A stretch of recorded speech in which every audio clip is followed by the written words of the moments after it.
guys, magandang hapon po sa inyong lahat and welcome back to Charis Vlog.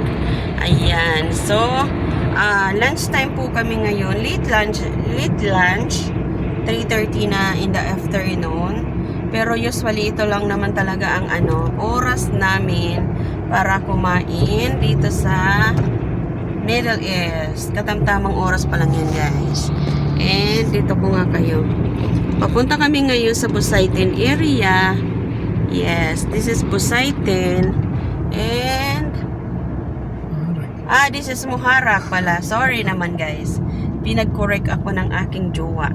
Sabi niya, no, this is Muharraq. I say, okay.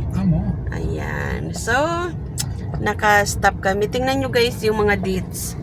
Namamatay sila, guys, dahil sobrang humid ngayon at ang init-init. Okay? Ay, naku. I cannot take